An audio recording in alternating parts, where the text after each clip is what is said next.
What's up, it's the Ninja Prodigy back here with another video, and this one's going to be another quick video, but it's going to be a two-parter. I'm going to actually run the same course twice, the second time going for a lot more speed, or just completing the course faster than I did the previous time to be more efficient. So I'm going to be just going over this quick intro to say that this was a Wednesday mini comp at Ninja Street Obstacle Academy, and the purpose of the course was speed, which I'm going to do, and you're going to see how that turns out.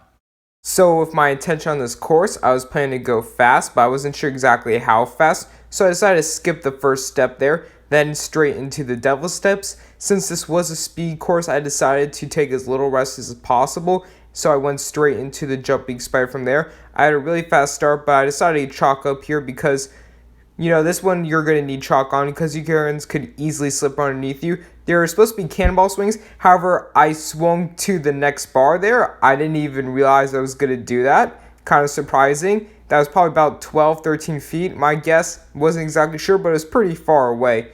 And then straight onto the wing nuts, continuously these. So this will make some time saved there. And then a dismount's a little tricky. You just have to get onto the green, which I did so. This is my first time here, so I chalked up before the flying bar. On my second run, I wouldn't do this, but since this was my first run, I decided to do it because I did not want to fall, as a bunch of people there have failed on the flying bar because it is very tricky. So I decided to get the one jump, but since you only had to get to the blue, I decided to swing from a really far dismount onto the snapback, which is again probably 8 feet give or take onto the dismount. Then straight into the salmon ladder to save some time. This is where the pump really starts to hit because you have to go all the way up on the salmon ladder straight into the cliffhanger like so. And then you have to swing to the other side of the cliffhanger, and then you have to traverse to the dismount. So that's pretty tricky. A nice pumpy way to end a course. And then you have to get past a certain point for the dismount and hit the buzzer like so. After the first run, I felt pretty fast. I happened to get first place of the competitors that were there, so I did have a fast pace as I completed the ones, but some people did fail slightly earlier on the flying bar, which is a very difficult obstacle, but I was the fastest person thanks to some of those big boy moves like the really big lache, which I didn't suspect to do, or the early dismount on the flying bar, but I knew there were some chalking hesitancies, or I just took a moment or two, so I knew I could do faster. So on this next run through, I decided to work on those minor inefficiencies, like extra chalking or just a moment of hesitancy, in order to be able to do this second time through as fast as possible, and you're going to see how that turned out. Since this was my second time through, I decided to go for all-out speed, so I decided to skip this step again and take no rest into the devil steps. Try to do this a little more efficiently and go for a big dismount like so, straight into the jumping spider once again.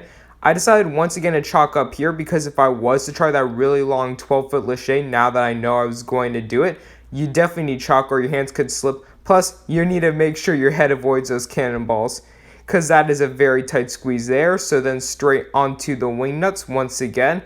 Again, trying to make sure I do this as fast as possible. That was the goal of this time around here. So swinging onto the wing nuts and then straight into dismount, no extra swing there. There was no chalk there, so I had to go straight into the flying bar.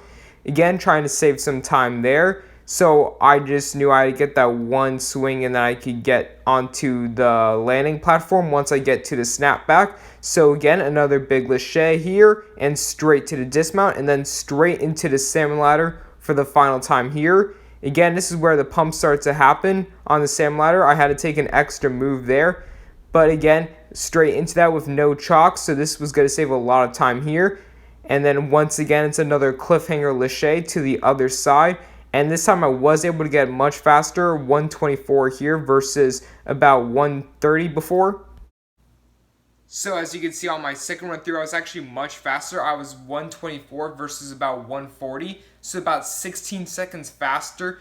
So some things like less chalking or less hesitancy, they may not seem significant right away, but after a whole run through where there may be one or two of those moments, those add up eventually to become like 3 or 4, and that adds up to the 16 seconds, which the difference between the first and second time through was. The 124 was tied for the fastest run on the reruns, which they had, so that was pretty good time, and I was pretty impressed with that because I really did go for speed there, and I was really glad I was able to go fast.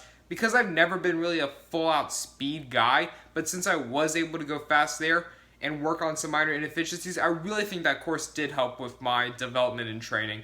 So, see you guys next time.